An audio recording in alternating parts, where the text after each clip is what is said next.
Welcome to the Learn English POC by VI, your go-to destination for improving your English skills step by step. Whether you're a beginner or looking to refine your speaking, listening, or vocabulary, we've got you covered. Each episode focuses on practical tips, real-world conversations, and effective strategies to help you speak confidently and naturally.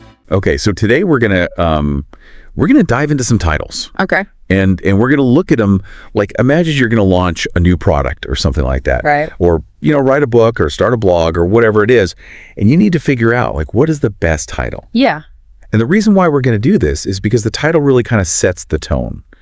Everything that is about to come. Yeah.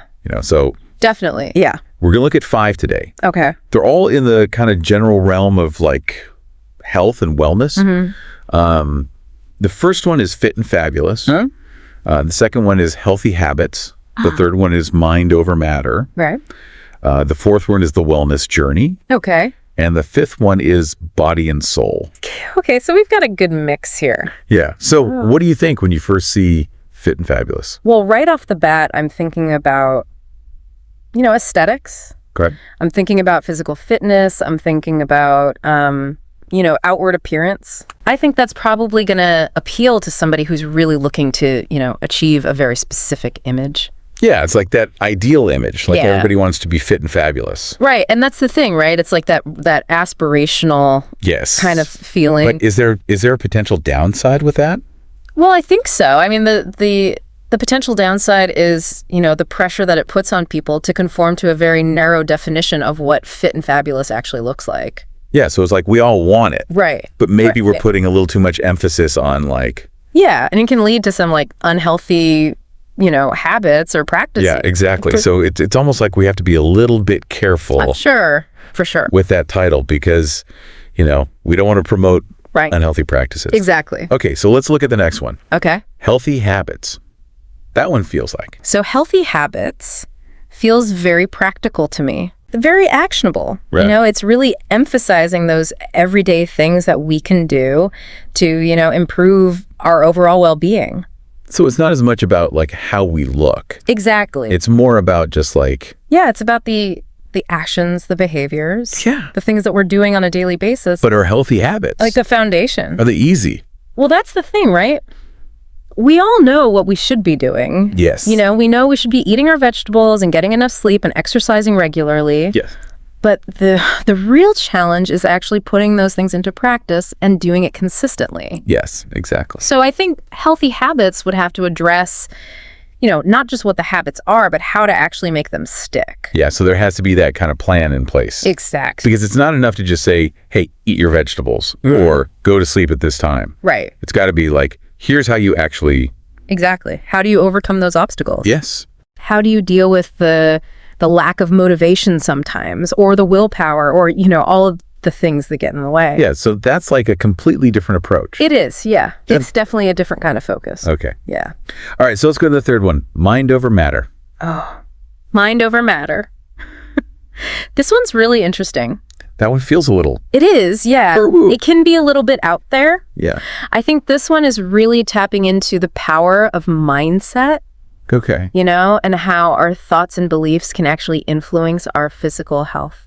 So like the placebo effect is a good... Exactly. The placebo effect is a classic example. I love that. Where, you give somebody a sugar pill and they believe it's a real medication and they actually experience some kind of benefit. Yes. But there's also like a negative side to that too. Right. Like the nocebo. Exactly. The nocebo effect, where you believe something is going to harm you and then you actually experience negative side effects, even if there's no real physical basis for it. Yeah. So it can go both ways. It can absolutely go both ways.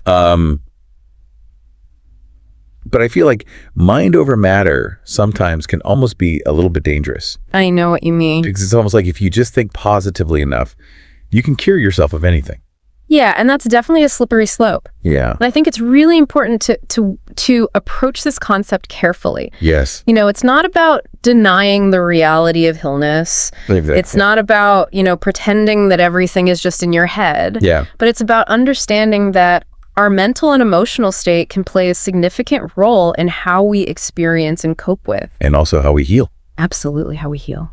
Because there are people that have, terminal illnesses that have completely changed their lifestyle. Right. And have had amazing results and lived much longer than they were supposed to. Exactly. And there's a growing body of research that's showing the real impact of things like stress and positive emotions on our immune system, on our cardiovascular health. Yeah, so we have to be careful with that one. Yes, definitely. To not oversimplify it. Yeah, exactly. Yeah, it's complex. Okay, so let's go on to the wellness journey. Okay, so the wellness journey, this one feels very holistic to me. Yes. It's really acknowledging that well-being is not a destination. Yeah. It's not something you just arrive at. It's a process. It's a process. Yeah. It's a lifelong journey. Like you can always improve. Absolutely. And it's going to have its ups and its downs. Yes. There are going to be, times where you feel like you're really thriving and times where, maybe you're struggling a little bit. Oh, yeah. Like anything else in life. Exactly. It's like it's a journey. Yeah. It's a continuous process of growth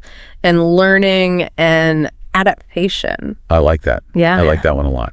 The wellness journey. It's a good one. Because it's just, like you said, it's not a quick fix. You just get there. It's not about checking things off a list. And then you're done. It's about the ongoing exploration. Yes. And the self-discovery. Exactly. And the constant, kind of evolution of what wellness means to you.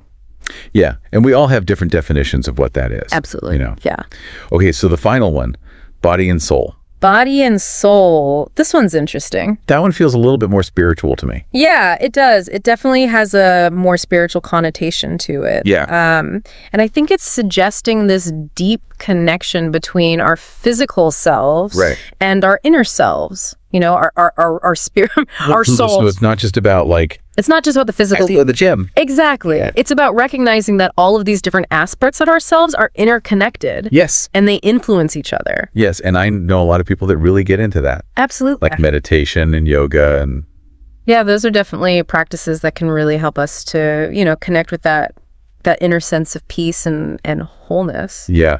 All right. So we've gone through 5 very different approaches. Very different perspectives. To health and wellness. Absolutely. What do you think about those 5? Which one do you think is the best? Oh, that's a tough one. I think they all have their own unique strengths and weaknesses. Okay. I think it really depends on the individual and what they're looking for. Okay. So what resonates with you the most? I think for me personally, the wellness journey really speaks to me. Okay. And why is that? I think because it acknowledges that it's an ongoing process. Yeah. And it's not about perfection. It's about, continuously striving to be the best version of yourself. And you're going to have setbacks. Absolutely. And you're going to have roadblocks. And that's okay. But it's just about continuing on that journey. Exactly. It's about embracing the journey. I like that. Yeah. So I think what we've kind of learned here is that there are many different paths to health and wellness. And no one right answer. And I think that the best thing for people to do is to really understand each of these. Explore them and figure out which one. See what resonates with them. Exactly. Find what works for you. Yeah, find what works for you. And what are your values? What are your goals? What are your goals? And what are your needs? How much time do you have? Right. How much money do you have to spend? What resources are available to you? All that kind of stuff. It's a personal journey. Yeah, it is. It's very personal. So hopefully this has given you a little bit of insight. Yeah, hopefully this has been helpful. Into, what these different titles mean. Yeah, and how to think about them. Yeah, and how to think about them. And maybe it'll give you a little bit of inspiration to figure out your own path. Their own path, the wellness. Exactly. So thanks for joining us. Thanks for having me. And we'll see you next time. See you later. Bye. Bye.